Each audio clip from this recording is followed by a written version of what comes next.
جزاک اللہ کہ آ گئے موہنا چاند پور آ گئے موہنا چاند پور۔ دوستو جس کا آپ حضرات بے صبری سے انتظار کر رہے ہیں، حضرت والا جلوہ افروز ہو چکے ہیں انشاءاللہ۔ آپ جس کا بے صبری سے انتظار کر رہے ہیں انشاءاللہ آپ ان کا بیان سنیں گے بہت جلد۔ بہت مختصر وقت کے لیے ہمارے بہت ہی انتہائی معزز مہمان حضرت اقدس حضرت مولانا عبدالکریم صاحب دامت برکاتہم تشریف فرما ہے۔ میں ان سے گزارش کرتا ہوں کہ وہ آئیں اور قیمتی کلمات سے ہم سامعین کو محسوس فرمائیں۔ جناب مولانا عبدالکریم صاحب دامت برکاتہم۔ الحمد لله نحمده ونستعينه ونستغفره ونؤمن به ونتوكل عليه ونعوذ بالله من شرور أنفسنا ومن سيئات أعمالنا من يهده الله فلا مضل له ومن يضلله فلا هادي له أما بعد فأعوذ بالله من الشيطان الرجيم بسم الله الرحمن الرحيم قل هو الله أحد الله الصمد لم يلد ولم يولد ولم يكن له كفوا أحد وقال النبي صلى الله عليه وسلم يا أيها الناس إن ربكم واحد وآباؤكم واحد وبعده يكو جگدیش ورا يكو جگدگرو سرو اوتار ست سرو دھرم گرنت ست سمتا سملن پراتنا یہ شاشتری ودھی متصر جیا ورتتے کام کارتہا نہ سسدھی مغبنوتی نہ سکھم نہ پرام گتی اوم بھوربھوسوہ تتسری ترورینیم بھرگو دسے یدیمہی ہیو یونا پرجودیات۔ ہر وقت میری ان آنکھوں میں ایشور بھی رہے اللہ بھی رہے، ہردے میں بھجن ہوتا بھی رہے، ہونٹوں پہ میرے کلمہ بھی رہے، دل الا اللہ پڑھتا بھی رہے، دل الا اللہ پڑھتا بھی رہے، ہر یوم نماز جپتا بھی رہے، تسبیح بھی رہے مالا بھی رہے، تسبیح بھی رہے مالا بھی رہے، پوجا بھی رہے سجدہ بھی رہے، تو ایمان دھرم کا یہ دور چلے، تو ایمان دھرم کا یہ دور چلے، ہندو بھی پیے مسلم بھی پیے، ہندو بھی پیے مسلم بھی پیے، پینے میں مزہ جب آئے گا، پینے میں مزہ جب آئے گا، زمزم بھی رہے گنگا بھی رہے، زمزم بھی رہے گنگا بھی رہے۔ اسٹیج پر اپستھت معزز و معقر علماء کرام و حفاظ اعظام اور پردہ میں رہنے والی ہماری ماتا اور بہنہ، اللہ کا بہت بڑا کرم یہ ہوا کہ اللہ نے ہم سب کو یہاں تھوڑی دیر بیٹھنے کی توفیق دی۔ اللہ سے دعا کریں کہ اللہ ہمارے بیٹھنے کو بے حد قبول عطا فرمائے اور ہمارے سننے کو بے حد قبول عطا فرمائے، ہمارے سنانے کو بے حد قبول عطا فرمائے۔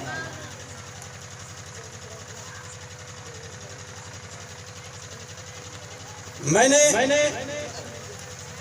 ایک حدیث پڑھی ہے، یا ایھا الناس ان ربکم واحد وَأَبَاكُمْ وَاحِدٌ۔ اے مسلمانوں کان کھول کر سنو، تمہارے باپ ایک ہے، تمہارا رب ایک ہے۔ یہ میں نہیں کہہ رہا ہوں، کائنات کے سردار آقائے مدنی تاجدار مدینہ جناب محمد رسول اللہ صلی اللہ علیہ وسلم فرما رہے ہیں یا ایھا الناس ان ربکم واحد و اباکم واحد، اے لوگوں تمہارے رب اور تمہارا پالنے والا، تمہارا خالق، تمہارا مالک وہ ایک ہے۔ آج رواج چل چکا ہے، آج لوگوں کے ذہن کے اندر یہ پیوست ہو چکا ہے کہ ہمارے سناتن دھرمی بھائی، ہمارے شاشوت دھرم کے بھائی وہ ہمارے دشمن ہیں۔ یہاں سے پیغام لے کر جاؤ، وہ ہمارے دشمن نہیں ہیں، وہ ہمارے بھائی ہیں، اس لیے کہ اللہ کے نبی نے فرمایا تم لوگ ایک ماں باپ کے اولاد ہو۔ بتاؤ تو صحیح نوجوانوں، حضرت آدم سے پوری انسانیت چلی تو یہ دنیا کہلانے لگی، تو دنیا کے اندر ہمارے سناتن دھرمی بھائی تو ہے، وہ ہمارے دشمن ہیں؟ نہیں، وہ ہمارے بھائی ہیں۔ اس لیے کہ جب ہمارے سناتن دھرمی بھائیوں نے اور ہمارے مسلمان بھائیوں نے اسی ہندوستان کی سرزمین پر مل کر ہندو مسلم لڑ کر ان انگریزوں سے لڑائیاں لڑی تھی، ان انگریزوں کے چھکے چھڑا دیے تھے، اور علامہ اقبال کو کہنا پڑا تھا سارے جہاں سے اچھا ہندو ستا ہمارا، ہم بلبلیں ہیں اس کی یہ گل ستا ہمارا۔ مذہب نہیں سکھاتا آپس میں بیر رکھنا، ہندی ہے ہم وطن ہے ہندو ستا ہمارا۔ ہاتھ اٹھا کے بولیے انشاءاللہ ہم لوگ اپنے پڑوسی سناتن دھرمی بھائی سے محبت کریں گے انشاءاللہ۔ مل کے سارے ہندو مسلمان ارے دشمنوں پہ وار کیجئے، مل کے سارے ہندو مسلمان ارے دشمنوں پہ وار کیجئے، ارے مل کے سارے ہندو مسلمان ارے دشمنوں پہ وار کیجئے، نفرتوں کو چھوڑ دیجئے، ارے نفرتوں کو چھوڑ دیجئے، صرف پیار پیار کیجئے، ارے نفرتوں کو چھوڑ دیجئے، صرف پیار پیار کیجئے، احترام مندروں کا ہو، ارے احترام مندروں کا ہو، اور مسجدوں کی عزت ہے، احترام مندروں کا ہو اور مسجدوں کی عزت ہے، ارے دل کسی کا بھی نہیں دکھے، دل کسی کا بھی نہیں دکھے، وہ راہ اختیار کیجئے، کریں گے انشاءاللہ۔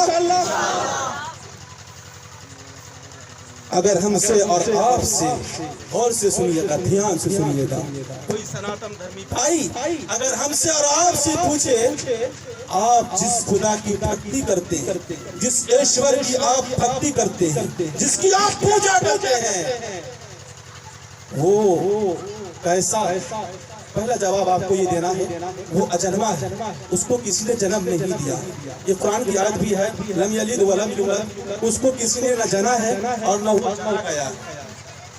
پہلا جواب یہ دینا ہے، اور دوسرا جواب یہ دینا ہے کہ وہ دکھائی نہیں دیتا۔ بتائیے اس مجمع کے اندر کسی نے اس ایشور کو اللہ کو دیکھا؟ اگر کوئی اس مجمع کے اندر یہ کہہ دے کہ میں نے اللہ کو دیکھا ہے، یہ کبھی یقین نہیں کریں گے لوگ۔ اس لیے کہ جلیل القدر پیغمبر حضرت موسیٰ علیہ السلام نے اپنے دور میں خدا سے کہا تھا اے خدا میں تجھے دیکھنا چاہتا ہوں، میں تیرا دیدار کرنا چاہتا ہوں۔ اللہ نے کہا اے موسیٰ تو مجھے دیکھ نہیں سکتا، اے موسیٰ تو مجھے دیکھ نہیں سکتا، اس لیے کہ تیرے اندر وہ قوت نہیں ہے، تیرے اندر وہ طاقت نہیں ہے اور تم مجھے دیکھ نہیں سکتا۔ حضرت موسیٰ نے کہا اے خدا میں تجھے دیکھنا چاہتا ہوں، ضد کرنے لگے حضرت موسیٰ علیہ السلام۔ اللہ نے کہا اے موسیٰ پہاڑ پر آ جا، اے موسیٰ پہاڑ پر آجا، حضرت موسیٰ کو پہاڑ پر بلایا، اللہ نے اپنی تجلی نازل کر دی، حضرت موسیٰ بے ہوش ہو کر گر پڑے، قرآن نے نقشہ کھینچ دیا، وَخَرَّ مُوسَىٰ صَعِقًا، خدا دکھائی نہیں دیتا۔ اگر آپ سے کوئی پوچھے جس کی آپ عبادت کرتے ہیں آپ نے اس کو دیکھا ہے، آپ یہ کہیں گے وہ دکھائی نہیں دیتا۔ اور تیسرا جواب یہ دینا ہے کہ وہ امر ہے، اسے کبھی موت نہیں آئے گی، دنیا کی تمام چیزیں فنا ہو جائیں گی، دنیا کی تمام چیزیں ختم ہو جائے گی، لیکن وہ جیسے پہلے تھا ویسے اب ہے اور ویسے بعد میں رہے گا۔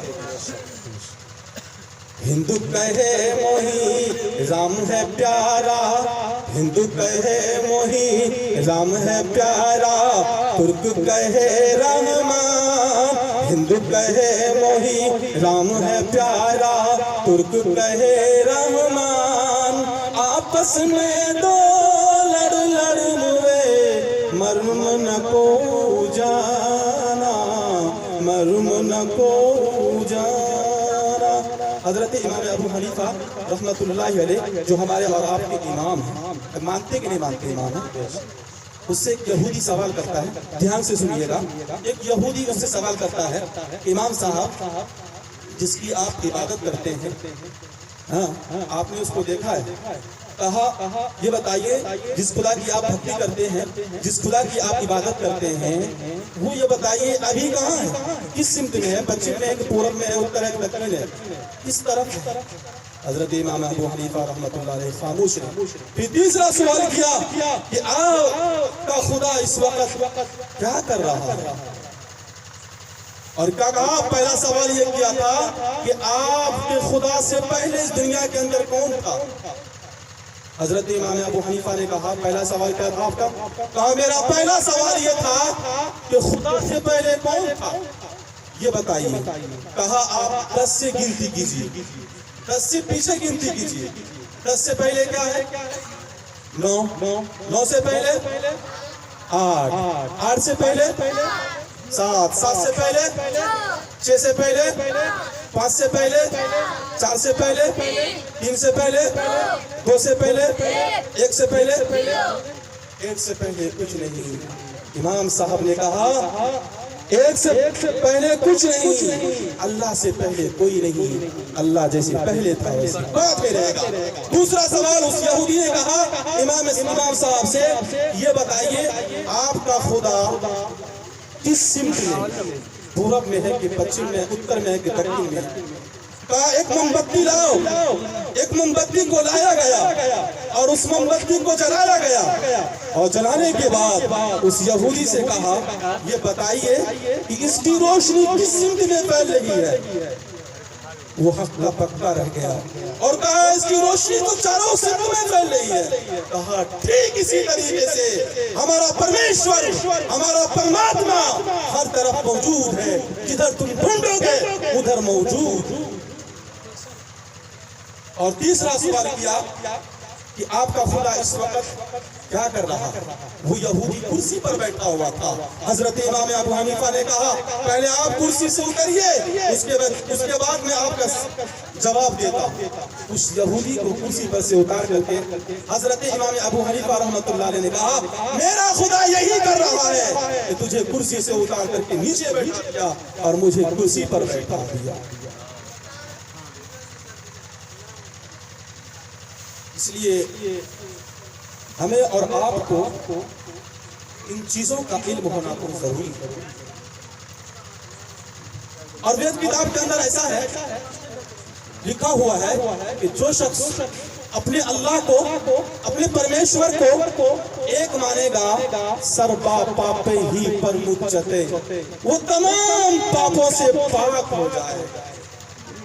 اور ایک کتاب ہے پڑھو وید، اس کتاب کے اندر لکھا ہوا ہے اللہ ایک ہے، دیکھو جگدیشورا اللہ ایک ہے، جناب محمد رسول اللہ صلی اللہ علیہ وسلم اللہ کے آخری رسول ہیں۔